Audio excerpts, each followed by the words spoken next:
Bonjour à toutes et à tous et bienvenue à ce premier rendez-vous de l'expertise consacré à la culture, rendez-vous digital qui plus est. Je suis Radia Oudjani, la directrice du département Gouvernance, Justice et Droits Humains d'Expertise France, l'opérateur public du ministère des Affaires étrangères et de l'Europe et du ministère de la Culture. J'ai le plaisir de vous accueillir virtuellement ce matin pour ce premier rendez-vous de la culture. Et en ce 10 décembre, journée hautement symbolique, car journée internationale des droits de l'homme, nous sommes ensemble pendant 1h30 pour débattre et échanger sur l'un des droits humains les plus fondamentaux et les plus essentiels, la culture. Qui dit droit de l'homme, avec un grand H, dit est nécessairement droit des femmes.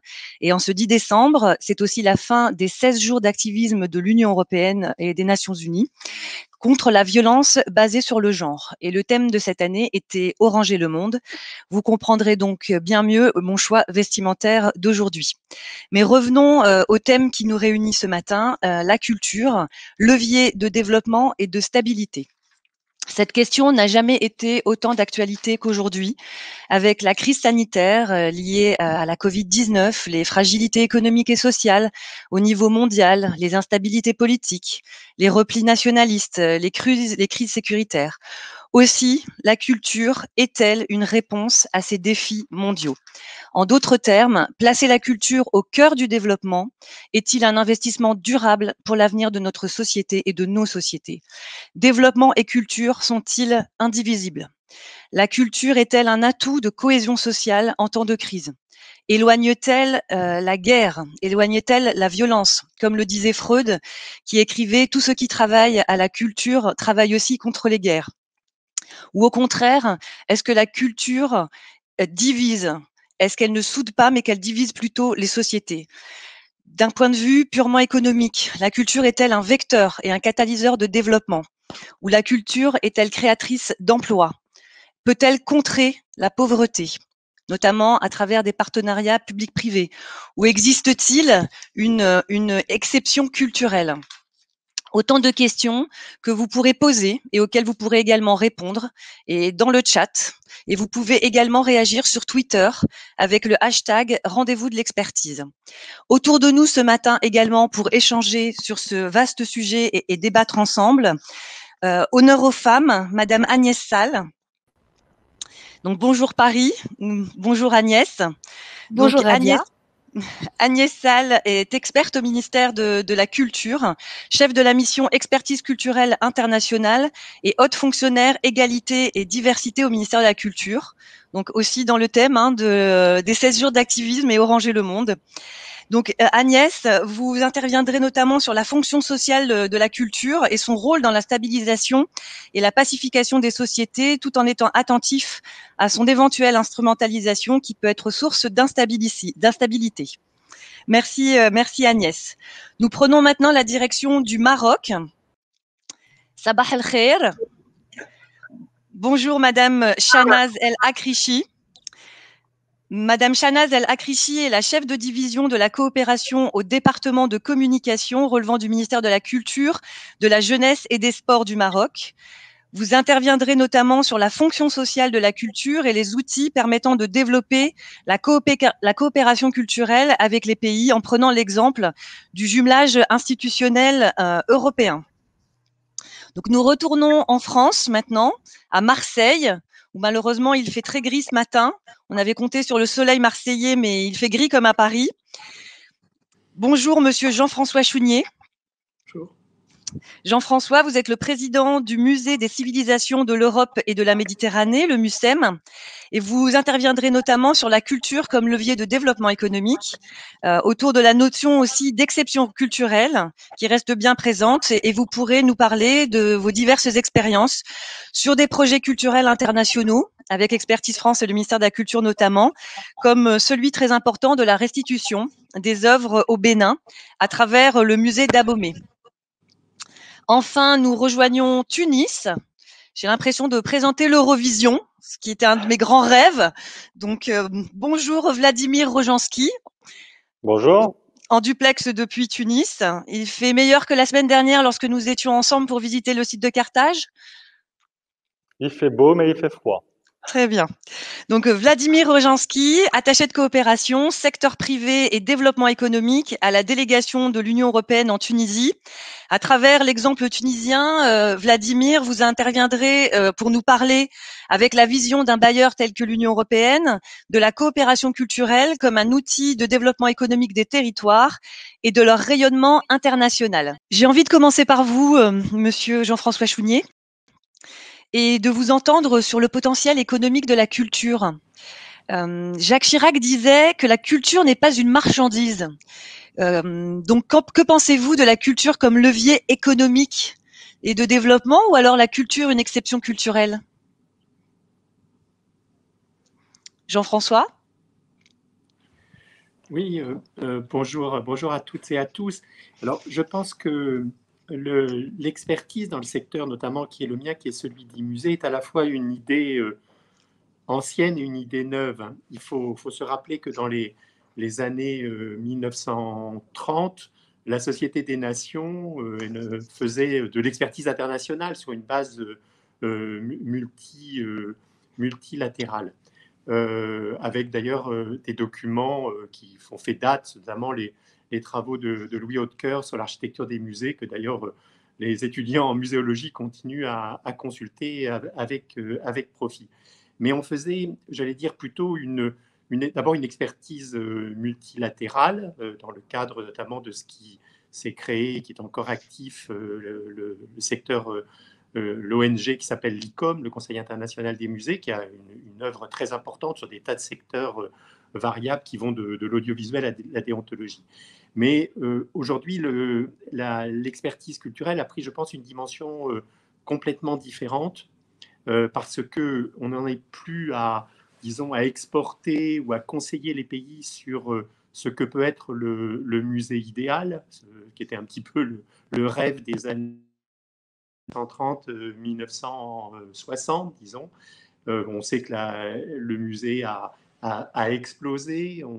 On avait, comme le rappelait l'historien Christophe Pomian dans un livre qui vient de paraître, on avait environ 10 000 musées à l'échelle mondiale dans les années 1970. Aujourd'hui, on pourrait hasarder ce qu'il fait dans son livre, le chiffre de 85 000. Donc, ce qui montre bien qu'on est dans une dimension qui a complètement changé d'échelle. Et aujourd'hui, on est, je vais dire, à la recherche d'une approche essentiellement pluridisciplinaire, c'est-à-dire que on peut développer l'expertise et on doit développer l'expertise à la fois sur un champ très professionnel, alors avec bien sûr les techniques de restauration, les techniques de conservation, la muséologie ou d'autres sujets encore, mais sur un champ qui aujourd'hui est plus que jamais un champ dans lequel on va s'intéresser à la législation, et on doit s'intéresser à la législation, puisque souvent, on en parlera sans doute, on a vu dans l'actualité récente que les questions dites de restitution ou les questions de commerce international ont pris une dimension de plus en plus importante, mais on peut aussi avoir à traiter de la question, on en parlera sans doute tout à l'heure, de l'impact du tourisme.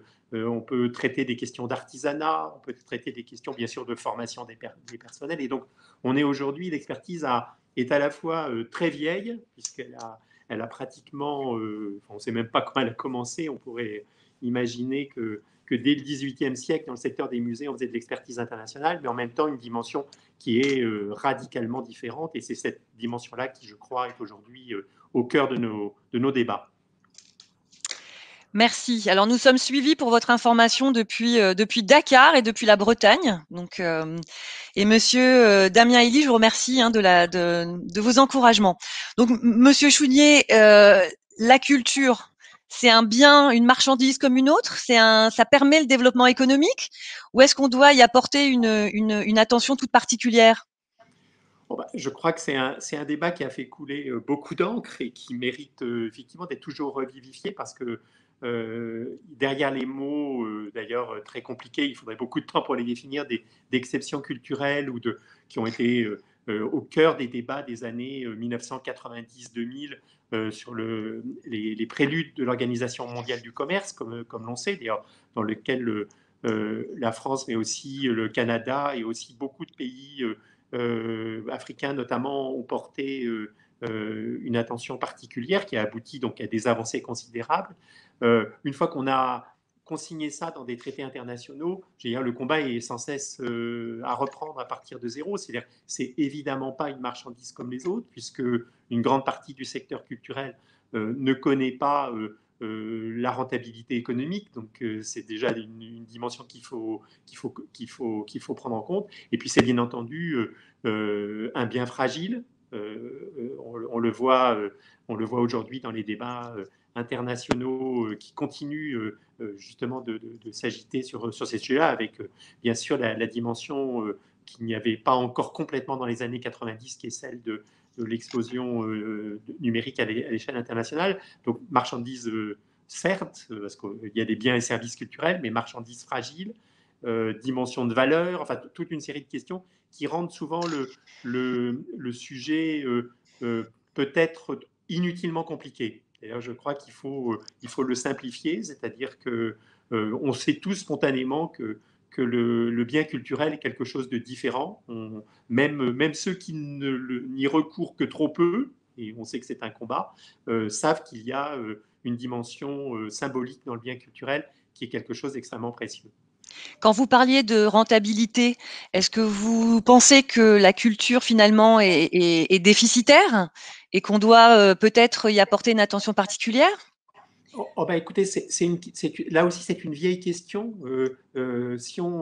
Rappelons que dans les années 70, on peut vous raconter une anecdote fort peu connue.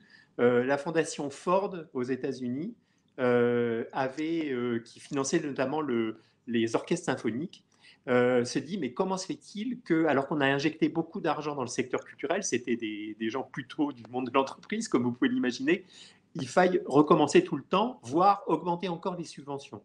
Et ils ont fait appel à un économiste, enfin à deux économistes en l'occurrence, l'un des deux est devenu assez connu, il s'appelait William Baumol, et il a inventé d'ailleurs ce que les économistes appellent la loi de Baumol, c'est-à-dire que non seulement la culture est un bien, enfin une partie du secteur culturel plutôt est un bien structurellement déficitaire, mais pire encore, ce qui inquiétait beaucoup ces commanditaires, elle est structurellement encore plus déficitaire à l'instant 2 qu'à l'instant 1, puisque elle ne connaît pas le maître mot des lois économiques, c'est-à-dire les gains de productivité. Merci. Pour votre information, nous sommes également suivis depuis Kaboul. Nous sommes très heureux de compter des Afghans parmi nous. Et puis depuis Ouagadougou, très important, justement, Ouagadougou, le discours présidentiel d'Emmanuel Macron à Ouagadougou. Monsieur Chounier, vous intervenez justement sur ce projet de restitution des œuvres à l'Afrique et ce premier projet d'envergure au Bénin, à Bomé. Vous pouvez peut-être nous en dire quelques mots?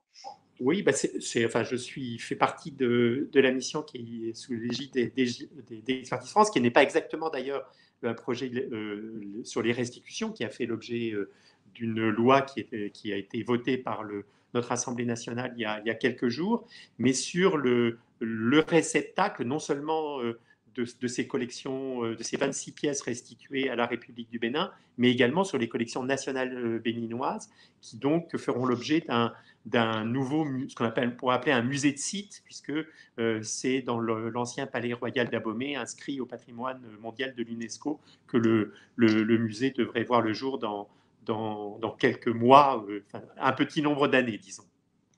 Merci beaucoup. Et merci aussi aux instituts français qui sont présents avec nous ce matin. Bonjour à l'Institut français d'Irak, dont j'ai eu la chance d'être la directrice il y a quelques années, qui est celui de Bagdad et d'Erbil, et à celui de Tunisie qui nous suit, à Valérie Lesbros, qui nous a fait un gentil petit message. Donc peut-être justement maintenant qu'on parle de l'IFT Tunisie, de votre côté, Vladimir, puisque vous intervenez justement complètement sur cette thématique de développement culturel pour contribuer au développement économique, notamment à travers le patrimoine et le tourisme et le partenariat public-privé. Que pensez-vous et comment réagissez-vous à ce que disait Monsieur Chounier, et notamment sur l'aspect déficitaire de la culture?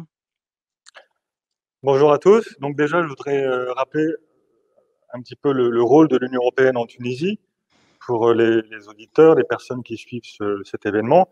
Donc il faut savoir que le partenariat avec la Tunisie est très important pour l'Union européenne, qu'il y a beaucoup d'efforts qui sont consacrés pour l'accompagnement du pays dans son processus de transition démocratique et de stabilisation de l'économie. Donc à titre d'exemple, depuis 2017, il y a des volumes d'aide très importants qui sont alloués au pays pour l'accompagner dans ce processus de transition. Donc, c'est 300 millions d'euros de dons par an depuis 2017 qui permettent de travailler sur tout un ensemble de thématiques, de politiques publiques, l'environnement, la sécurité, la justice, l'emploi, la gouvernance et les enjeux de culture. Donc, en matière de culture, il y a plusieurs actions qui sont mises en œuvre actuellement, notamment pour permettre l'émergence d'une offre culturelle de qualité. Donc, il y a des dispositifs de subventions en cascade pour accompagner les porteurs de projets dans différents domaines culturels, qu'il s'agisse du patrimoine ou du spectacle vivant. Il y a également un travail qui se fait dans le cadre du programme Europe Créative, qui est le grand programme européen d'appui au secteur culturel, audiovisuel et créatif, dans le cadre duquel la Tunisie est le seul pays en dehors de l'Union européenne qui fait partie de ce programme depuis 2017. Et enfin, il y a donc ce programme, effectivement, qu'on a conçu en 2018 pour travailler sur une diversification de l'offre touristique, notamment axée sur le tourisme culturel, et qui englobe également un travail sur le secteur de l'artisanat, qui est un secteur très important en termes d'emploi en Tunisie, mais aussi sur la valorisation du patrimoine bâti, qui présente un très fort potentiel de croissance pour le pays. Donc, ce programme, en tout cas, cette action est conçue comme un outil, comme un levier de développement économique. Donc, moi, je travaille pour la section de développement économique pour la délégation. Donc, l'objectif, c'est de créer de la valeur, de créer des emplois, d'accompagner les opérateurs économiques à l'export, de structurer des clusters, de financer l'entrepreneuriat, etc., etc. Donc, en ce sens, oui, dans le cadre des actions actuelles de l'Union européenne en Tunisie, on considère la culture et ces secteurs des industries créatives et culturelles comme un levier de développement économique pour le pays. Agnès, je vous donne la parole parce qu'on a beaucoup de questions sur le Bénin notamment. Et une question qui nous est posée sur l'appui qui est donné au Bénin aujourd'hui pour justement accueillir les nouvelles les œuvres qui seront restituées au Bénin. Donc y aura-t-il un appui financier, un appui technique qui sera donné pour cela? Alors, plusieurs réponses à votre question qui est elle-même complexe, qui revêt en tout cas beaucoup de volets différents, beaucoup d'aspects différents. Le projet en cours avec le Bénin est un projet absolument passionnant parce que précisément, il met en mouvement, il met en branle plusieurs dynamiques. Une dynamique éminemment politique et diplomatique qui met au premier plan l'engagement très fort à la fois des autorités béninoises, du gouvernement béninois et des autorités françaises, une dimension de préservation d'un patrimoine qui est inscrit sur la liste du patrimoine mondial de l'UNESCO, Il s'agit donc de cette cour des rois et des Amazones d'Abomey, une dynamique de développement culturel et touristique par l'édification d'un nouveau lieu culturel, un musée précisément situé sur dans cette cour des Amazones et des rois d'Abomey, une dimension historique, puisqu'il s'agit de se réapproprier un patrimoine, une histoire, des valeurs qui fondent la société béninoise et qui permettent justement, en étant exposées, en étant montrées, en étant expliquées, de diffuser une connaissance à la fois à la population du Bénin, et je crois que c'est le premier intérêt de tout projet culturel, c'est de s'adresser à son premier cercle de diffusion qui est la population locale, nationale, et évidemment aussi, et c'est l'une des préoccupations du gouvernement béninois, faire en sorte de créer un nouveau lieu au Bénin, qui en compte déjà plusieurs, d'attractivité touristique. Et pour cela, donc vous voyez à quel point les enjeux sont multiples et complémentaires finalement. Pour cela, en effet, le projet soutenu par l'AFD et porté et opéré par Expertise France, auquel le ministère de la Culture et son ensemble, son vivier d'expertes et d'experts vient en appui. Le projet consiste en effet à accompagner la création de ce musée, à la fois dans la phase de conception, dans la phase de travaux, dans la phase également de définition d'un projet scientifique et culturel, d'un parcours de médiation au bénéfice des publics et de la meilleure exposition dans tous les sens possibles des collections, à la fois les collections existantes qui sont d'ores et déjà présentes sur le territoire béninois, mais également les objets restitués par la France, et le Parlement est en train de terminer de se prononcer, le Parlement français, sur le principe même et sur les modalités de cette restitution au Bénin de 26 objets qui sont aujourd'hui présentés dans les collections du musée du Quai Branly. Donc le nouveau musée, à la construction duquel nous contribuons, a vocation à présenter de la meilleure manière possible ces objets restitués et aussi finalement de raconter une histoire. Et c'est l'un des enjeux majeurs, je le mettrai presque avant les enjeux de développement économique, d'autant plus qu'à ces enjeux de présentation d'un nouveau lieu culturel et des collections qu'il va abriter, à cet enjeu-là s'en ajoute un deuxième qui me semble également très très important, qui est, et Vladimir en a parlé tout à l'heure pour la Tunisie, qui est l'enjeu de développement de toute la filière des métiers d'art, de l'artisanat d'art et de la formation et de l'accompagnement des nouvelles générations béninoises autour de ces métiers, mais également des métiers du patrimoine en général et des musées en particulier. Donc vous voyez à quel point le projet est riche et passionnant. Merci Agnès. J'espère, Madame Vinciane Maubiot, que nous avons répondu à votre question. Une question pour vous, Jean-François Chounier, sur justement outils de développement économique. Alors la culture, est-ce vraiment un outil de développement économique ou plutôt un outil de rayonnement?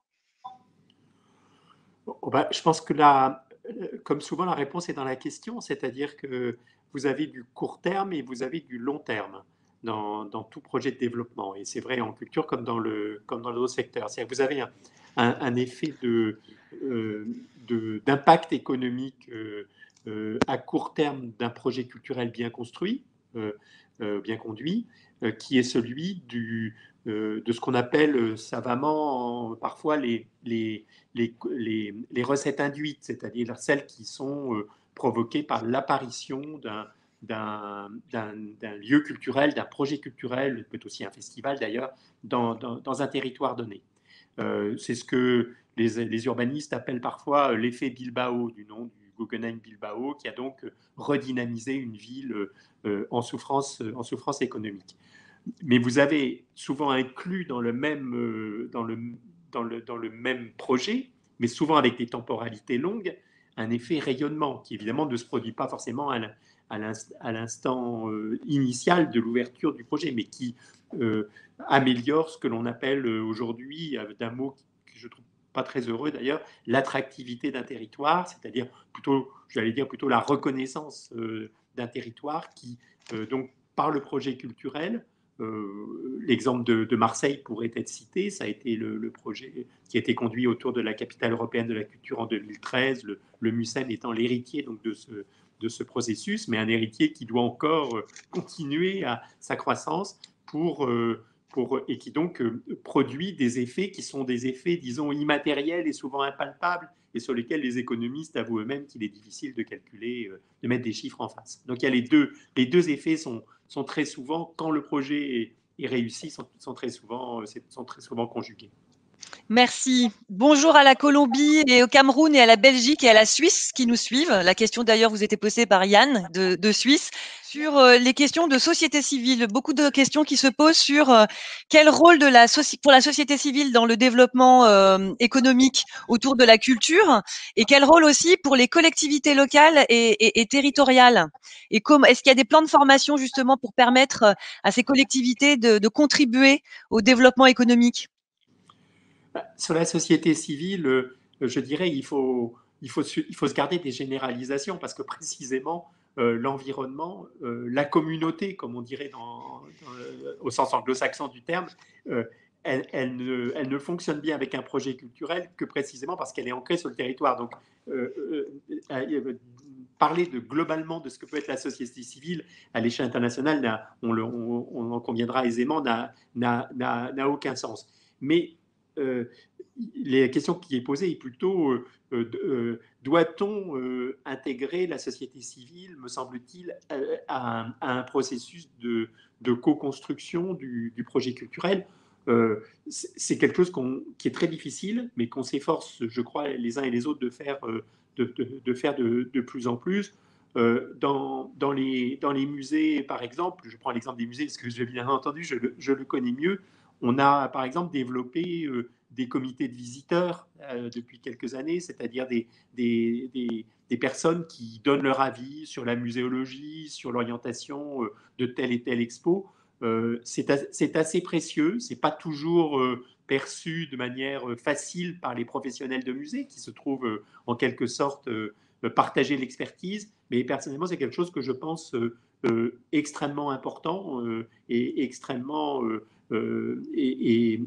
fondamental. Je pense que la difficulté serait de cantonner la société civile à un rôle d'environnement du musée. Je pense qu'il faut que les professionnels acceptent que dans un projet culturel, il puisse y avoir une co-construction avec la société civile. Alors, sur le deuxième cas, collectivité territoriale, bien sûr, c'est-à-dire dans la plupart des pays européens, les études le montrent, la France ne faisant pas exception, contrairement à ce qu'on peut croire, ce n'est pas un jeu de mots sur le mot exception, les collectivités territoriales sont le premier financeur de la culture dans toute l'Europe.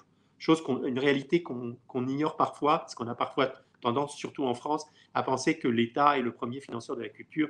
Il n'en est rien, c'est-à-dire qu'on est depuis très longtemps, depuis les années 60, les premières enquêtes le démontraient déjà à l'époque, on est dans un financement où les collectivités territoriales, en France particulièrement les communes, mais dans d'autres pays, ça peut être les Länder, comme c'est le cas en Allemagne, qui ont, comme on le sait, au titre de la Constitution de 49, la compétence culturelle. Donc les États continuent de contribuer, bien entendu, financièrement au projet de développement culturel, mais ne sont plus, et de loin, en Europe, les seuls intervenants. Après, dans d'autres pays à l'échelle internationale, ça dépend évidemment de la structuration administrative. Vous avez encore beaucoup de pays dans lesquels la compétence culturelle a été relativement peu décentralisée, mais le mouvement de fond à l'échelle internationale est lancé.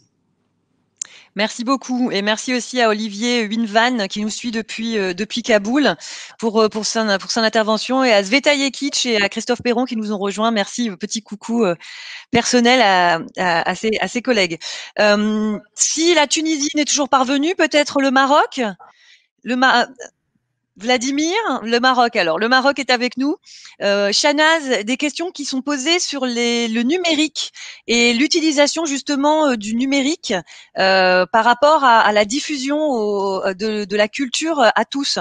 Donc, dans le cadre du jumelage, est-ce que c'est un des aspects que vous avez pu développer? En fait, sur le projet sur lequel nous travaillons avec l'UE depuis maintenant 34 mois et qui s'achèvera à la fin de cette année, on a ciblé 4 parties prenantes, à savoir 4 entités. Et elles ont été choisies en fonction de leur impact considérable sur le secteur. Alors, nous avons d'abord le département de la communication et le centre cinématographique marocain qui interviennent dans l'encadrement, le soutien et le développement stratégique. Et d'autre côté, nous avons 2 instituts de formation. L'un qui forme dans les domaines de la communication et de la presse et l'autre dans l'audiovisuel et le cinéma. Donc, ces 2 instituts assurent donc la fonction de formation des ressources humaines nécessaires au développement des secteurs de la communication. Donc, quand vous parlez de numérique, oui, le numérique a été extrêmement présent, notamment au niveau des instituts de formation, dans le cadre de la réforme de l'architecture pédagogique, dans la réforme de leur structure administrative. Au niveau du CCM, on a beaucoup travaillé sur la numérisation des archives filmiques. Au niveau du département de la communication, on a travaillé également sur la numérisation des archives iconographiques. On a également travaillé sur la refonte du portail national et du site mincom.ma. Donc, tout ceci pour donner une vision et une image d'un Maroc qui pourrait, et d'un secteur qui pourrait être porteur de développement. Donc, le projet sur lequel nous travaillons avec l'Union européenne est un projet structurant et transversal. Il est venu répondre justement à un besoin, celui de renforcer un secteur qui devait faire face à des évolutions technologiques, justement le numérique, social, avec toutes les personnes qui sont connectées et qui consomment énormément de produits culturels via Internet. Et nous avons eu la chance de travailler avec un très grand nombre de praticiens français, italiens et espagnols qui ont partagé avec nous leurs expériences et des erreurs à éviter. Merci beaucoup. Nous reviendrons tout à l'heure plus dans le détail sur votre jumelage. François Chounier, je me tourne vers vous.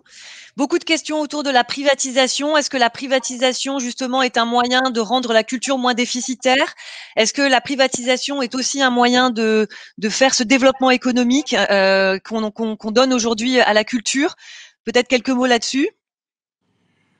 Le mot privatisation est un mot qu'il faut définir, hein. C'est-à-dire que est-ce que la question peut s'entendre de plusieurs façons. J'en vois une qui est à l'ordre du jour un tout petit de manière qu'on a rencontré dans différents pays.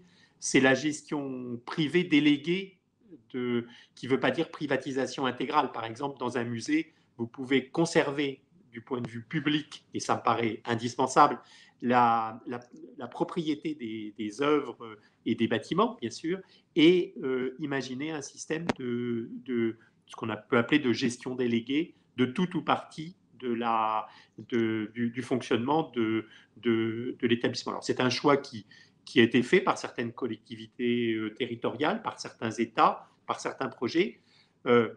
Il est, je dirais, si on savait, il n'est pas ni meilleur ni pire. Il pose, comme pour la gestion publique, des questions de moyens et je dirais un mot qu'on utilise peu dans le secteur culturel, de business plan. C'est-à-dire qu'on a, dans ces cas-là, à faire une étude économique qui montre les avantages et les inconvénients. C'est d'ailleurs, j'y faisais allusion tout à l'heure, c'est souvent une des expertises qui sont menées à l'échelle internationale, c'est étudier la palette des possibilités juridico-économiques qui peuvent permettre d'optimiser la gestion d'un projet. Je pense qu'il faut le faire sans tabou, mais sans illusion aussi, c'est-à-dire que je pense que l'équation économique du secteur culturel ne sera pas changée par le mode de gestion, elle restera une dimension à faire. Certains musées internationaux sont financés principalement par le mécénat, d'autres par la billetterie, d'autres par les fonds publics. À un moment donné, il faut que les ressources soient étudiées, fiables et soutenables. C'est quelque chose qu'on trouve en facteur commun. Et justement, Yann, qui nous suit depuis la Suisse et qui est très actif, vous demande, est-ce que vous pensez qu'une privatisation générale de la culture et intégrale est souhaitable? Certainement pas. Intégrale, certainement pas, parce que je pense que, en particulier dans le secteur patrimonial qui est le mien, la possession publique des collections, qui fait partie de notre histoire commune européenne, hein, qu'on trouve aussi bien dans les pays latins que dans les pays du nord de l'Europe, est une avancée très importante. Après, je renvoie à ma réponse, c'est-à-dire que s'il y a un meilleur système plus économique et qui respecte le cahier des charges, pourquoi pas? C'est quelque chose qu'il faut étudier avec précaution. Je citerai dans le cas des musées une tentative européenne qui aurait tendance à mener les esprits à ne pas s'échauffer beaucoup. C'est les réformes néerlandaises des années 90 qui sont partis justement sur une logique de créer des structures privatisées, ce qui ne veut pas dire forcément privatisé si vous suivez la nuance, c'est-à-dire que la structure était de droit public, était de droit privé pour gérer par ailleurs des collections qui restaient nationales. Après un départ très très audacieux de création, par exemple, transformation du principal musée néerlandais, le Rijksmuseum d'Amsterdam, en une fondation de droit privé, la deuxième étape a été la conclusion d'un contrat d'objectifs avec l'État néerlandais garantissant un financement public pluriannuel. Donc, je cite cet exemple parce qu'il montre que la privatisation intégrale n'a jamais été pratiquée à très grande échelle et elle est, à mon sens, à ce moment-là, quelque chose à faire avec beaucoup de précautions et en tout cas une déontologie, oui, je pense qu'il faut utiliser le mot, tout à fait définie. Merci beaucoup. Donc, bonjour la Réunion, bonjour le Brésil et merci Monsieur Issa Sanou, directeur de publication du magazine d'information et de réflexion Faso au Burkina Faso. Donc, Vladimir, est-ce que cette fois-ci vous nous entendez? Est-ce que vous pouvez Ah, parfait. Est-ce que vous pouvez nous en dire un petit peu plus sur les partenariats publics-privés et sur la dimension économique? Alors, je ne sais pas à quel moment on a été coupé, donc, mais pour revenir sur un des exemples d'actions que l'Union européenne finance en Tunisie dans le secteur culturel, donc ce programme de soutien à la diversification de l'offre touristique qui permet de travailler à la fois sur l'émergence d'une offre de tourisme culturel, notamment l'enjeu c'est le développement économique régional, de sortir de ce modèle de tout bas secteur qui est un secteur très important en termes d'emploi pour la Tunisie, mais qui s'exporte relativement mal, c'est moins de 2% des... Et sur le sujet du patrimoine, donc là c'est un projet qui est mis en œuvre par Expertise France, en partenariat avec le ministère français de la Culture. C'est une approche assez innovante quand même, je pense, parmi les projets de coopération, qui vise en fait à faire la démonstration du potentiel économique du patrimoine à travers des montages qui sont encore relativement inédits et qui sont effectivement de l'ordre du PPP. Il faut savoir qu'en Tunisie, le budget public en soutien au secteur de la culture, c'est de l'ordre de 0,6-0,8% du budget, donc c'est plus faible que la moyenne européenne. Et donc, les ressources sont limitées, notamment pour valoriser une richesse patrimoniale qui est assez extraordinaire dans le pays. Donc, le projet qui est mis en œuvre actuellement par Expertise France, c'est un projet pour les 5 prochaines années et qui en fait recouvre 2 composantes. Il y a une première composante, c'est la réhabilitation du musée de Carthage, qui est dans un état, comment dire, qui n'est plus ouvert au public, on va dire ça comme ça, depuis quelques années, et qui mérite mieux que la situation actuelle. Donc il y a tout un budget pour travailler sur la réhabilitation du bâtiment, pour l'inventaire des collections, la scénographie, laboratoire scientifique, formation de l'équipe musée, mais aussi la définition d'un modèle de gestion pour ce musée, parce que en fait il faut aussi pousser pour des nouveaux modèles. De même, en matière de valorisation du patrimoine, un des objectifs du projet, c'est la réhabilitation d'une quinzaine de le pays, pour en faire des lieux qui vont être gérés, exploités. La réhabilitation va être financée en grande partie par des investisseurs privés. Donc, un enjeu ici, c'est de réconcilier peut-être le public et le privé pour lever, pour mobiliser des investissements privés pour la valorisation de ce patrimoine, à des fins pour définir des usages liés aux industries, etc. Vladimir, justement, j'ai Par une question exemple, qui peut-être sur arrive. ces sujets de bâtiments, on est en train... Vladimir, vous m'entendez? Oui. Parce qu'on est en décalé. J'ai une question justement par rapport à ces bâtiments. Donc, Madame Mathilde Viveau, qui est en direct de Berlin, qui est ETI, nous demande la question des ICC, justement. Est-ce que ces bâtiments pourront permettre de mettre en place des industries culturelles et créatives à l'intérieur? C'est l'idée, justement. L'idée de base, c'est d'abord de travailler sur la réhabilitation de ces bâtiments qui sont souvent dans un état très dégradé, l'abandon, parfois squatté. Donc, d'injecter des financements privés à travers des mises en concession, en l'occurrence, PP, partenariat public-privé. Donc, c'est des bâtiments en propriété publique qui devraient être confiés pour la rénovation et pour l'exploitation à des promoteurs culturels privés, des fondations, tout un ensemble d'acteurs qui sont en train d'émerger dans le paysage culturel tunisien, qui est aussi en phase de recomposition dans ces années post-révolutionnaires. Et donc, oui, évidemment, l'idée, c'est que les usages qui seront identifiés par ces promoteurs culturels pour ces bâtiments sont liés aux industries culturelles et créatives. Donc, l'idée, ça peut être, par exemple, de mettre en place un musée privé dans un vieux fort espagnol du XVIe siècle, ça peut être de transformer un ancien palais des Bourguiba en hôtel de charme. Donc, c'est de se saisir de ces bâtiments qui sont très chers au cœur des Tunisiens, qui sont malheureusement catastrophés de voir l'état de dégradation de leur patrimoine. Et donc là, ça rejoint aussi peut-être un sujet qu'on abordera plus tard, c'est que ce sujet de valorisation du patrimoine, certes, il est très lourd en termes d'enjeux de développement économique, mais aussi en termes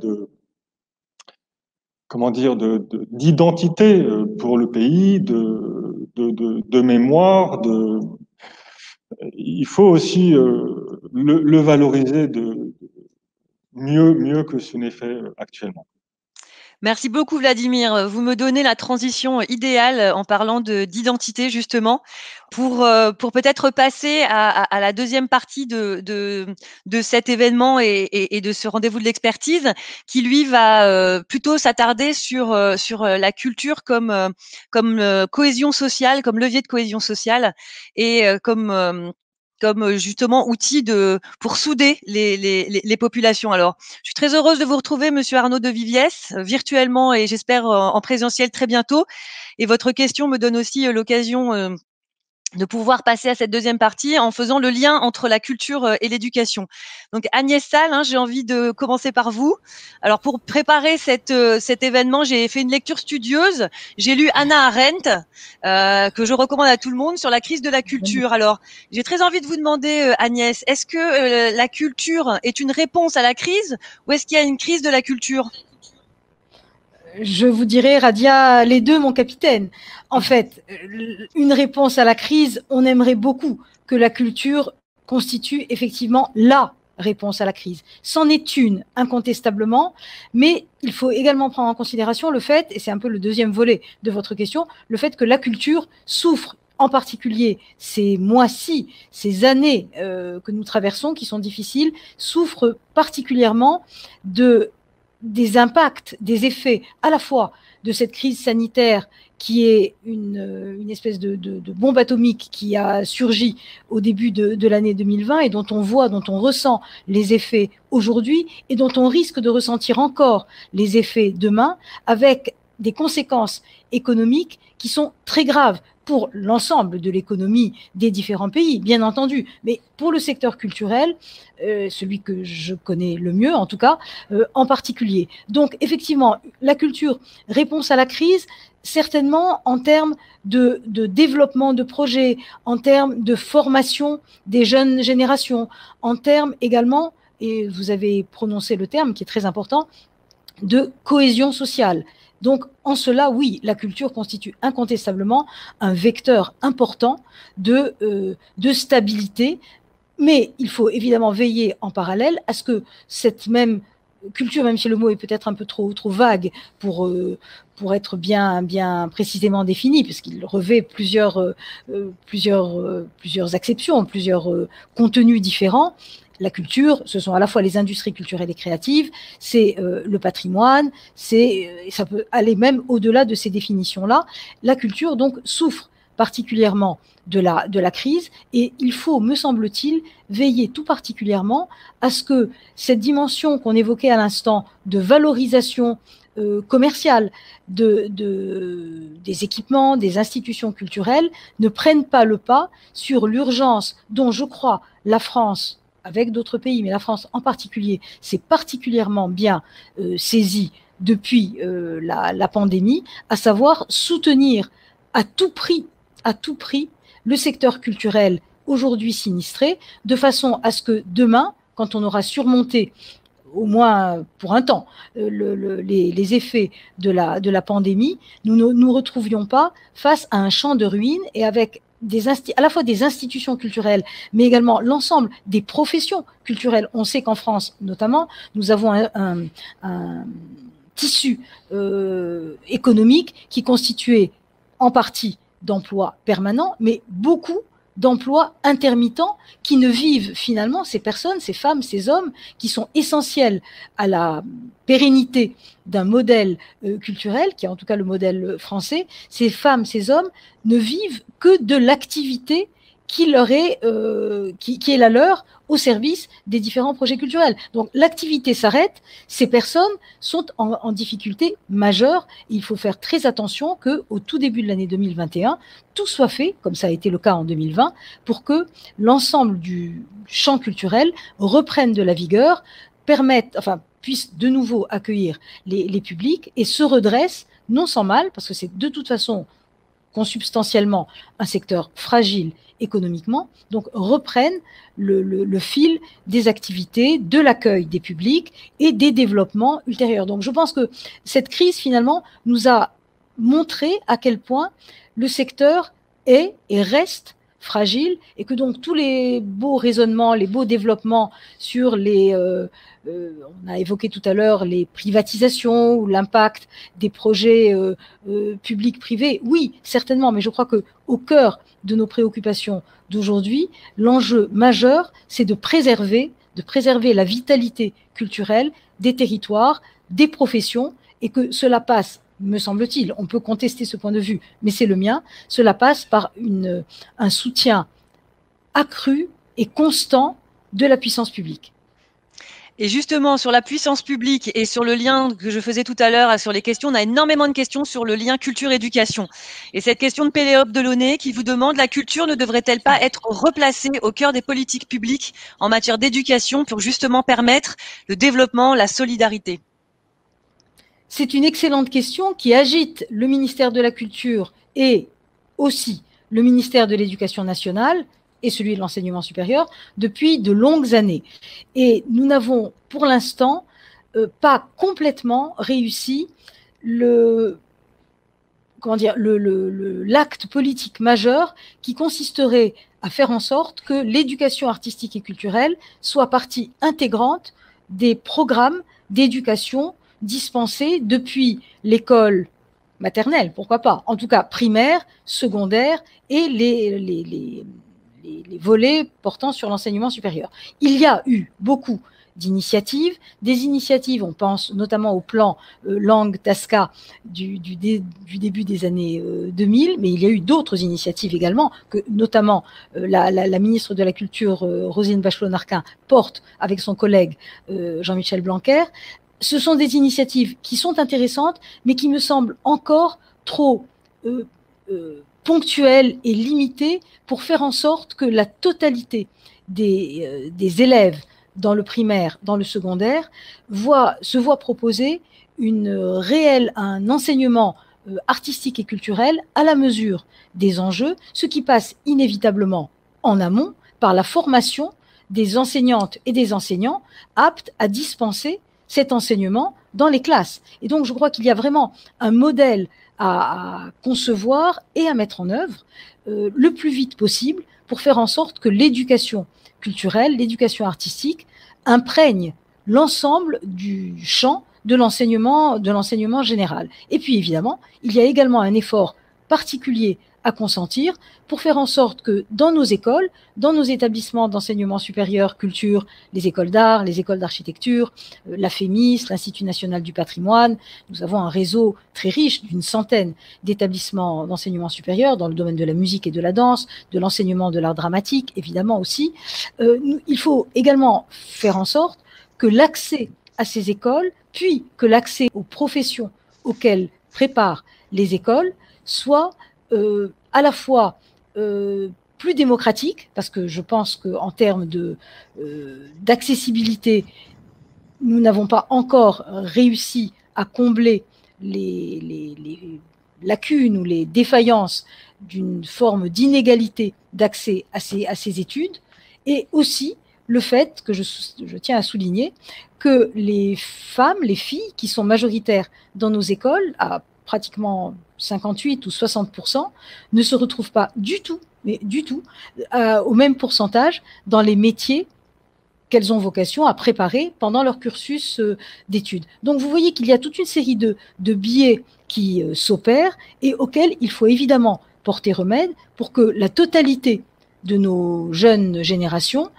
accèdent du mieux possible à ces professions culturelles et construisent, élaborent finalement le tissu culturel de demain. Et ce sont des questions d'ailleurs qui se posent chez nous, sur le territoire national, j'y inclus évidemment les Outre-mer, mais qui se posent également dans l'accompagnement, dans le transfert d'expertise que nous nous efforçons d'assurer au bénéfice des pays auprès desquels nous travaillons, puisque ce sont exactement les mêmes questions de préparation des jeunes générations, de formation au métier de la culture au sens large, qu'il soit du patrimoine, comme l'évoquait Jean-François tout à l'heure, qu'il soit également du spectacle vivant, de l'événementiel, du numérique, de l'audiovisuel, du cinéma. Et donc ce sont autant d'efforts que ces pays doivent consentir pour que la dynamique de formation soit à l'unisson de la dynamique de développement des projets culturels. Merci Agnès. Alors tout à l'heure, je disais que nous étions le 10 décembre aujourd'hui, Journée internationale des droits de l'homme. Et nous avons beaucoup de questions justement sur le lien entre l'art, la culture et l'humanisme. Alors que pensez-vous? Est-ce que justement l'art, la culture éloigne la guerre, éloigne la violence? Ou alors est-ce qu'elle engendre la monstruosité, comme le disait Georges Braque, et est-ce qu'elle divise? Ce sont des questions extrêmement compliquées. Je ne pense pas détenir seule la réponse. Ma tendance naturelle consiste plutôt à privilégier un grand oui à votre première question. Il me semble que la culture est, comme vous le disiez en début de l'événement, comme la ministre l'a dit tout à l'heure, c'est un puissant instrument de cohésion, de dialogue, d'ouverture à l'autre, de compréhension de l'autre. Et il me semble qu'en cela, la culture permet plutôt, au contraire, de prévenir la violence, l'agressivité, même si elle peut également, mais c'est très sain dans une société démocratique, même si la culture peut susciter le débat, voire la polémique, mais sans pour autant dériver sur des phénomènes de refus de l'autre et de sa différence et d'hostilité, voire de phénomènes de guerre. Donc, à mon sens, oui, bien sûr, la culture est un vecteur puissant de stabilité et de cohésion sociale et de dialogue. Encore faut-il que la culture soit communément partagée. Et ça n'est malheureusement pas encore le cas, à la fois dans nos sociétés développées, disons pour se faire simple, de la partie occidentale du monde, mais ça n'est pas le cas non plus dans les pays qui sont en voie, en cours de développement économique. Et je pense que l'un des outils majeurs de nos projets de transfert d'expertise consiste précisément à faire en sorte d'accompagner ces pays vers une culture commune, une culture partagée. Et en cela, bien entendu, il faut que ces pays, et que nous-mêmes fassions des efforts en ce sens, il faut que ces pays comprennent que l'ensemble d'une politique culturelle et de ses traductions sur le territoire, les institutions, des musées, des monuments historiques, des salles de cinéma, des bibliothèques, des salles de spectacle, tout ce qui fait le tissu culturel d'un pays, soit accessible au plus grand nombre. Parce que considérer finalement que seule une élite politique, économique, touristique aussi, peut avoir accès à ces éléments de la culture nationale, me semble constituer à ce moment-là plutôt un vecteur de division et donc de risque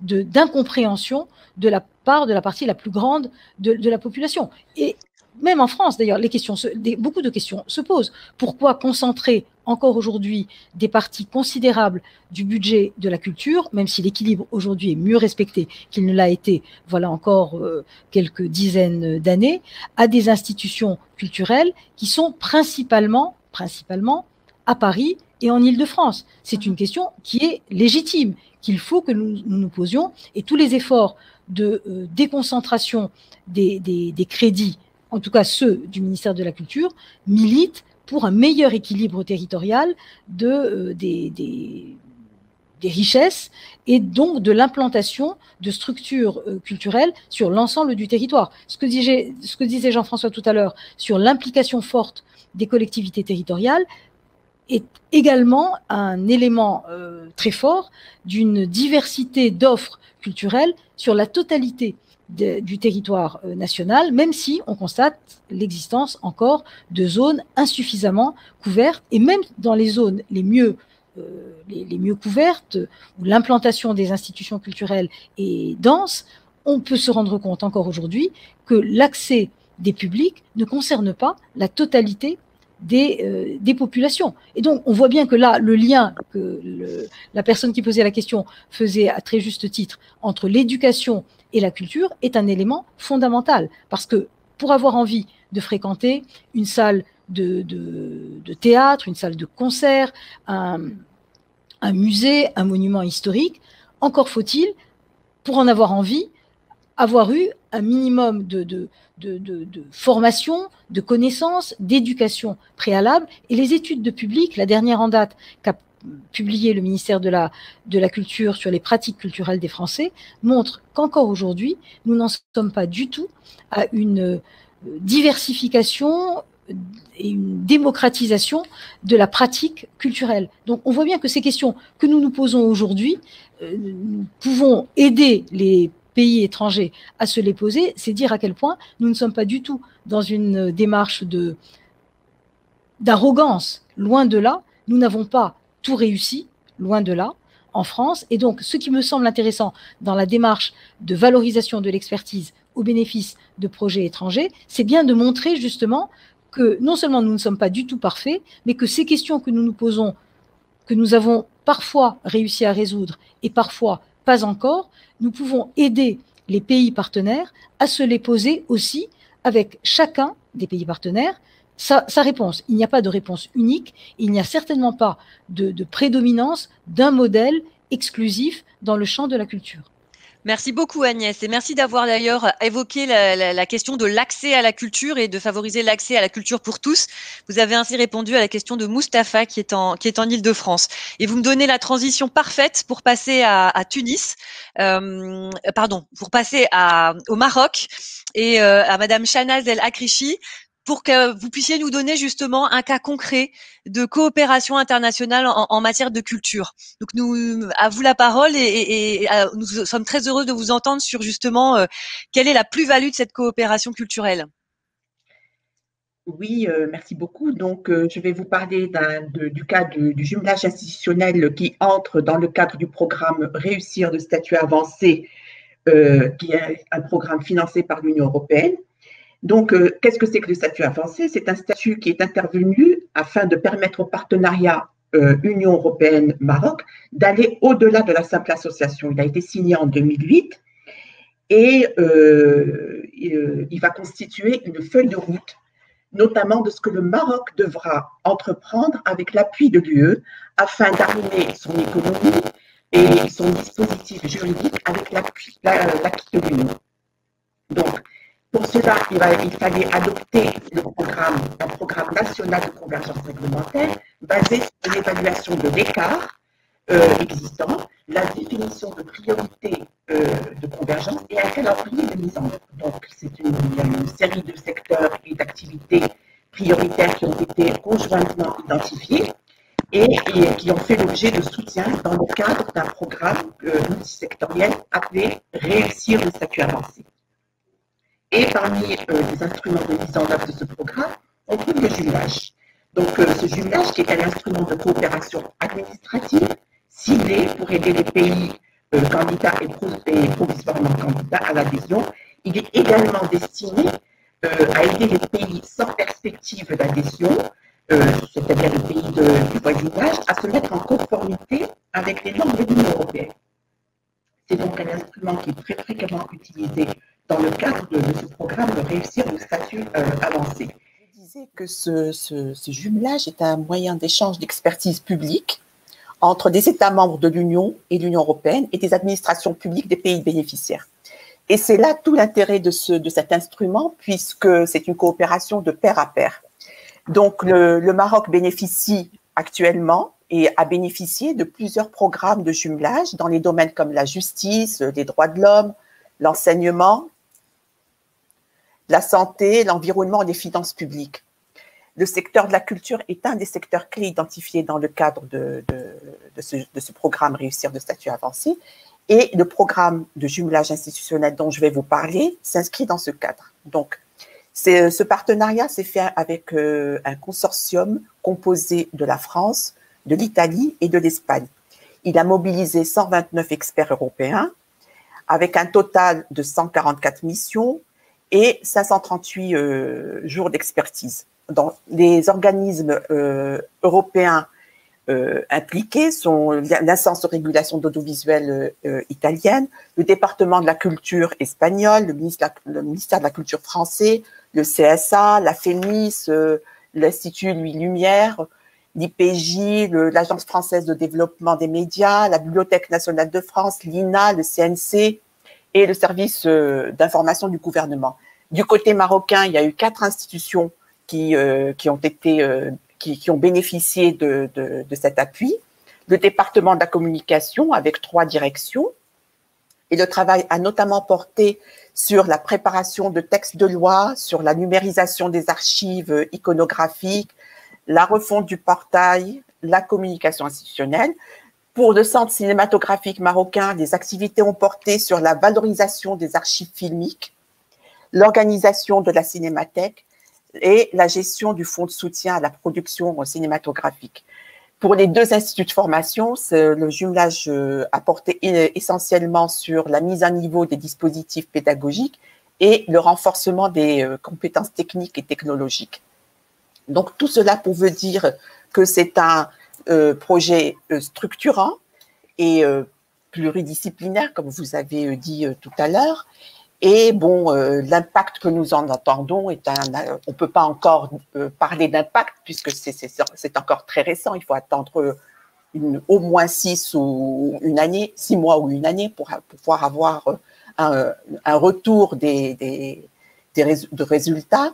Mais ce qu'on peut dire déjà, c'est que bon, l'objectif essentiel de ce jumelage, à part le fait de se rapprocher vers les acquis communautaires, c'est de donner au secteur du cinéma, notamment, la possibilité de s'ouvrir vers l'extérieur et de pouvoir concurrencer des autres produits de la région.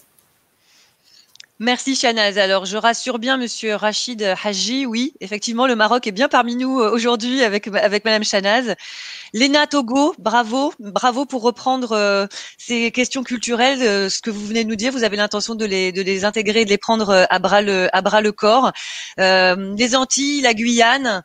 Tout le monde est présent avec nous aujourd'hui et ça fait très plaisir. Peut-être Vladimir, retour à Tunis si le micro fonctionne bien. Peut-être voulais-tu intervenir sur les questions que nous avons abordées? Oui, désolé si l'intervention est un peu décousue du fait des problèmes techniques. Je voulais juste revenir sur le poids de l'économie culturelle dans les économies européennes. On voit que 90% de la création de valeur vient d'un tissu de PME que évoquait Madame Saal tout à l'heure. Il faut savoir qu'en Europe, on a des outils, il y a des fonds d'investissement, il y a des dispositifs de financement de ce tissu de petites entreprises qui sont très flexibles, très créatrices, très agiles. Mais dans un pays comme la Tunisie, où il y a un énorme problème d'accès au financement, il n'y a pas vraiment d'outils de financement, ou en tout cas il y a un manque très important d'outils de financement de ce tissu entrepreneurial des petits artisans, des PME culturelles, etc. etc. Donc c'est ce frein de l'accès au financement, c'est une vraie barrière pour l'émergence du secteur, pour la montée en puissance du secteur dans l'économie du pays. Donc, pour revenir aux enjeux de coopération, quand l'Union européenne met sur la table des fonds aussi massifs que ceux que j'ai évoqués tout à l'heure, forcément, on est attendu au tournant. On nous demande des résultats concrets. On ne peut pas se permettre de pondre des usines à gaz d'assistance technique qui n'aboutissent pas à des réalisations concrètes. En amour, il n'y a que des preuves d'amour. Donc, en matière de patrimoine, pour revenir au projet d'Expertise France, si à l'issue du projet, le mandat de réhabilitation du musée n'est pas rempli, si un certain nombre de bâtiments n'ont pas été réhabilités, si ce travail d'accompagnement au PPP n'a pas permis de mobiliser des investissements privés, on pourra considérer que le projet est un échec. Pour l'instant, la méthode est bien définie, l'équipe est magnifique, le projet est sur les rails. Mais attendons de voir un petit peu quelques années où ça va aboutir. Très bien. Pour revenir sur le financement des PME, il y a un outil qu'on est en train de mettre en place, que je voudrais évoquer, c'est la mise en place d'un fonds de prêt d'honneur. Donc, on s'est inspiré de ce qui se fait en Europe. Il y a beaucoup de dispositifs de financement par la SUB, par l'avance remboursable, par des prêts d'honneur, du petit entrepreneuriat. En Tunisie, à part la microfinance qui a émergé il y a quelques années, allez voir une banque, ils vont vous dire, mettez sur la table une garantie, sinon c'est niette, tu peux passer ton chemin.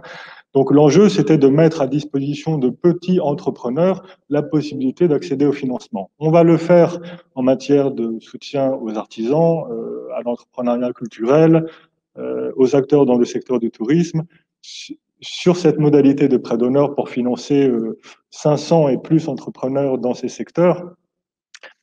Mais tout ça, c'est lié à ce concept qu'on évoquait tout à l'heure d'exception culturelle. Et si vous me le permettez, je voudrais revenir rapidement là-dessus. Il faut bien garder à l'esprit que bon, c'est un concept assez franco-français quand même, qui est apparu dans le cadre des négociations commerciales du GATS, hein, l'accord général sur le commerce des services dans les années 90, en lien avec les enjeux de libéralisation du secteur audiovisuel. Et donc, cette posture de négociation, cette position de négociation qui est apparue assez défensive et qui était portée par la France, par les acteurs culturels, notamment dans le secteur du cinéma. En fait, la question, c'est la préservation des capacités de l'État à intervenir, à réguler, à mettre en place des dispositifs de soutien du secteur culturel. Pourquoi? Parce que oui, la culture, ce n'est pas une marchandise comme les autres. Elle est porteuse d'enjeux qui dépassent le seul champ commercial. Les produits culturels véhiculent des idées, du sens, des valeurs, des modes de vie qui reflètent en fait l'identité des pays, la diversité créatrice des citoyens. Donc, il convient que les États puissent se réserver cette capacité d'action dans le contexte d'une économie mondialisée. Donc aujourd'hui, on est passé sur une approche plus offensive. Il y a eu un glissement sémantique d'exception culturelle vers le concept de diversité culturelle, de promotion de la diversité culturelle. C'était en 2007, si je me souviens bien, l'adoption de cette convention de l'UNESCO sur la promotion de la diversité culturelle, qui en fait sert de base juridique pour une intervention publique dans ce secteur culturel. Mais encore une fois, il faut garder à l'esprit que dans des pays en transition, en développement, les ressources publiques ne permettent pas de développer ces outils qu'on connaît en Europe qui vont permettre de faire rebondir le secteur dans le contexte de la crise Covid. Donc là, il y a un rôle important pour les bailleurs. Merci Vladimir. Alors nous sommes 800 aujourd'hui à échanger. Hein. Les chiffres viennent de tomber. Nous sommes 800 tous ensemble aujourd'hui. Je comptais passer la barre des 1000 avec ma famille très nombreuse, mais visiblement ils n'ont pas été au rendez-vous. Vladimir, une petite question un peu polémique qui a été posée sur Carthage. Rénover Carthage, c'est pour accueillir des touristes, mais ce n'est pas pour les locaux. C'est faux, n'est-ce pas ? C'est bien sûr que c'est faux. Alors déjà, je voudrais revenir sur un sujet très important. Les projets de coopération, là, il y a plusieurs clés de succès. Évidemment, il faut que le projet, le design soit bon, que la modalité d'acheminement de l'aide soit celle qui est le plus adaptée pour parvenir au résultat. Il faut que l'équipe projet soit de qualité, que l'opérateur de mise en œuvre fasse son boulot. Il faut qu'il y ait une adhésion des parties prenantes. Et donc, cette adhésion des parties prenantes dans le cadre du projet Carthage, on l'a dans la composition de l'équipe. Il faut savoir que la majorité des acteurs dans l'équipe du projet, ce sont des Tunisiens, ou ce sont des Tunisiens de la diaspora qui sont revenus en Tunisie pour travailler sur ce projet. Donc, il y a, comment dire, on ne peut pas apporter une expertise étrangère pour faire à la place d'eux. C'est impossible. S'il n'y a pas un consensus qui se définit autour de la méthode, autour des individus qui sont impliqués sur le projet, ça ne fonctionne pas. Donc, dans ce sens-là, c'est des projets qui prennent peut-être un peu plus de temps que si on ramenait une équipe d'experts internationaux pour faire à la place d'eux, mais en même temps, ça permet de susciter une adhésion et de travailler sur un consensus des parties prenantes autour de ce projet. Et pour ce qui est du projet de Carthage, il y aura beaucoup de marchés qui sont alloués en termes de réalisation d'études, réalisation de travaux, qui seront alloués à des entreprises tunisiennes.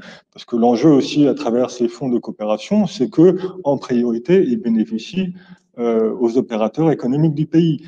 Par ailleurs, en Tunisie, il faut quand même avoir conscience qu'il y a énormément de qualité, d'expertise, de haut niveau scientifique. Il y a des architectes très compétents. Donc, on a tout sous la main, en fait. Mais juste pour revenir sur les publics et la dimension liée à l'éducation. Évidemment, il ne s'agit pas de faire Carthage pour continuer d'abonder sur cette logique de tourisme all-inclusive, de masse, etc. C'est pas du tout ça l'approche. Donc, évidemment, il y a un enjeu de développement du tourisme local. Les Tunisiens sont très attachés à leur pays, à la redécouverte des régions de leur pays et du patrimoine de leur pays. Donc, ce projet du musée de Carthage, il est principalement à destination de la population tunisienne, des petits Tunisiens, des petites Tunisiennes qui doivent aussi s'approprier cet héritage culturel. Merci Vladimir. Avant que nous passions à la conclusion par notre directeur général, Monsieur Jérémy Pelé, Jean-François Chounier, Agnès Salle et aussi Chanaz, est-ce que vous auriez en 1 minute un petit mot à nous dire? Peut-être Jean-François, puisque vous étiez le premier à intervenir. Oui, enfin, je rebondis sur ce qui vient d'être dit, qui me paraît, s'il y a quelque chose à conserver de nos échanges, c'est bien celui-là, c'est-à-dire que le nouveau cours de l'expertise culturelle, c'est certainement pas de faire à la place d'eux. Je crois que ça a été excellemment dit à l'instant, c'est-à-dire que il faut essayer, évidemment, on peut faire gagner du temps, on peut essayer comme le disait Agnès Salle tout à l'heure, aussi de partager nos erreurs. Ça, c'est quelque chose qui, je crois, est une dimension qui est très importante en expertise internationale, c'est-à-dire qu'on apprend parfois beaucoup des erreurs qui ont été commises dans tel et tel pays, et le faire, je dirais, au bon niveau, en exposant aussi ce que l'on ne sait pas. Voilà, je crois que ça a été bien résumé dans l'intervention précédente. Merci beaucoup Jean-François. Chanaz ? On ne vous entend pas, Chanaz. Non, malheureusement, on ne vous entend pas. Alors Agnès, peut-être, pour repasser après à Chanaz. Oui, et pour dire également, pour rebondir sur la dernière intervention de Vladimir et celle de Jean-François, dire que l'expertise, la valorisation de notre expertise culturelle est également, me semble-t-il, et on l'a vu au travers du jumelage avec la Tunisie, du jumelage avec le Maroc, des projets en cours avec l'Éthiopie, avec le Cameroun, avec le Bénin, avec l'Arabie Saoudite, demain avec le Sénégal. Nous voyons à quel point ces projets permettent non seulement d'accompagner modestement, sans arrogance, et j'y insiste, ces pays sur de gros projets de développement culturel, mais également, en retour, ce sont des moments privilégiés, non seulement d'échange et de dialogue, mais également d'apprentissage pour nos expertes et nos experts qui se nourrissent, s'alimentent de l'expérience d'un pays différent, d'un contexte politique, social, économique, culturel différent. Et je crois que donc cet aller-retour entre ce qu'on peut apporter et ce qu'on peut recevoir est également l'un des enseignements et l'une des richesses que l'on tire de ces expériences formidables d'expertise qui ont vraiment, j'en suis convaincue, vocation à se développer encore et encore sur l'échelle la plus large au plan géographique et dans une grande diversité de projets patrimoniaux, certes, mais également tous les autres champs de la culture.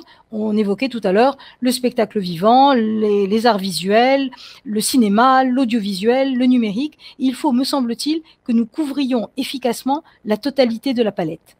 Merci beaucoup Agnès et merci parce que vous aviez quand même les questions les plus difficiles. Shanaz, votre micro est-il branché? Nous ne vous entendons pas. On essaiera de vous reprendre tout à l'heure pour vous régler le problème. Monsieur le directeur général, Jérémy Pelé, la parole est à vous pour conclure sur ce bel événement. Bonjour. Bonjour Radia et bonjour à tous. Écoutez, merci beaucoup à tous nos intervenantes et nos intervenants aujourd'hui qui ont permis une richesse de débat extrêmement forte et qui vont nourrir notre travail. Merci aussi à la ministre de la Culture, Roselyne Bachelot, pour son message très, très complet avec beaucoup de choses, un message fort de soutien qu'elle nous a adressé. Beaucoup de sujets ont été abordés, donc une conclusion qui va être difficile, mais pour essayer de synthétiser ce qu'on s'est dit aujourd'hui. D'abord, je crois qu'il n'y a pas de suspense sur le fait que, malgré le point d'interrogation que nous avions mis dans le titre de cette conférence, la culture est évidemment un enjeu majeur de développement. Ça va mieux en le disant, mais je pense qu'au fond, si on s'est posé cette question-là, c'est parce que culture et développement se sont longtemps regardés avec peut-être un peu de distance, et pour une raison finalement très compréhensible qu'on a très bien vu aujourd'hui, c'est que c'est un sujet particulièrement sensible. Agnès Sall le rappelait tout à l'heure sur le cas du Bénin notamment. C'est un sujet sensible parce qu'au fond, la culture, c'est d'abord et avant tout quelque chose de très personnel. La culture, c'est l'enrichissement de l'esprit. C'est ce qui fait que l'on est quelqu'un de cultivé, que l'on a sa personnalité, et c'est aussi un enjeu social très fort. C'est ce qui caractérise un groupe, une nation. Et l'enjeu, c'est bien que chacun puisse vivre sa propre culture. Et je pense que c'est ce qui justifie aussi que les acteurs du développement s'intéressent de plus en plus à cet enjeu culturel dans les actions de développement. Je pense que l'exemple de l'Union européenne est très marquant là-dessus. Et Vladimir Rojansky l'a bien montré sur l'exemple de la Tunisie et sur le fait que la promotion de l'ensemble des cultures est une valeur européenne. C'est une valeur universelle, et notre objectif, c'est bien la promotion de la diversité culturelle, et c'est ce qui fait l'axe de l'intervention de l'Union européenne, de la France aussi, puisqu'un bailleur comme l'Agence française de développement, dont Expertise France se rapproche, est actif dans ce champ depuis une période finalement assez récente, 2016. Ça n'est pas très vieux. C'est pourtant un levier extrêmement efficace de développement sur plusieurs axes qu'on a bien mis en avant aujourd'hui. Le premier, c'est évidemment le développement économique, touristique, mais pas seulement. Agnès Sall a rappelé tout l'enjeu de faire vivre le secteur de la culture dans les conditions très complexes que nous vivons aujourd'hui. Mais la culture, c'est également un élément fondamental de stabilité des sociétés. C'est une valeur qui, comme l'a dit Jean-François Chounier, transcende l'économie et c'est une valeur de cohésion sociale. Et cette cohésion sociale, évidemment, pour qu'elle soit au bénéfice de tous, pour que la coopération internationale sur ce sujet soit au bénéfice de tous, il y a un certain nombre de conditions qui, pour moi, sont vraiment les marqueurs de cette intervention aujourd'hui, les conditions pour faire en sorte que ce dialogue, cette valorisation des cultures, elle joue son rôle à plein. Je pense que la première condition, c'est d'être dans un rapport véritablement partenarial, d'égal à égal, de respect de la diversité des cultures. Et ça, c'est un élément clé, sans arrogance, comme le disait Agnès Salle, et qui doit être notre axe de conduite à tous. Partenarial, c'est aussi avoir des modes de travail, de communication qui nous permettent de le faire. Et ce que rappelait Chanaz El Akraichi sur l'exemple du Maroc, sur le jumelage de pair à pair, sur les expériences que l'on peut aussi avoir avec des acteurs mondiaux comme l'UNESCO, sont sont capitaux en la matière, et c'est le moyen de faire en sorte que l'ensemble des réseaux culturels européens, internationaux, puissent partager et jouer leur rôle dans ce domaine. Être partenariaux, c'est aussi travailler ensemble avec l'expertise publique et avec l'expertise privée, et réconcilier le public et le privé, on l'a dit sur l'exemple de la Tunisie, est évidemment un enjeu fort. Et au fond, je pense qu'il faut qu'on distingue ce qui relève de la culture, et donc ce qui est propre à chaque groupe social, à chaque nation, de l'expertise culturelle.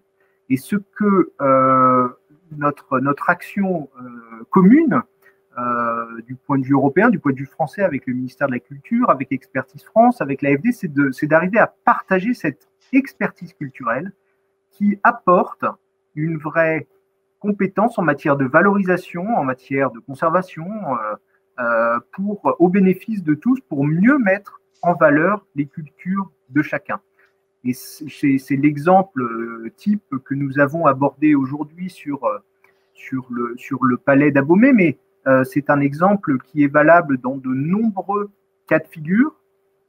On peut penser au palais national d'Addis Abeba, on peut penser au patrimoine culturel tunisien, mais aussi, pour prendre des exemples non africains, à la Colombie, au Mexique, au Cambodge, pour prendre des projets sur lesquels l'AFD est présente. Et ce qui, là où on a un élément très positif dans tout cela, c'est que cette expertise, cette demande d'expertise culturelle, elle est très très forte et elle vient des pays partenaires. Et je pense que notre responsabilité, ça doit être d'être capable de répondre à cette demande dans les meilleures conditions et d'apporter ce qu'on peut apporter. C'est comme ça qu'on mènera nos actions de développement dans le champ de la culture. Et une troisième condition qui est évidemment extrêmement forte, c'est que ce partage de l'expertise culturelle, cette valorisation de la culture, elle se fasse au bénéfice des populations locales, bien sûr.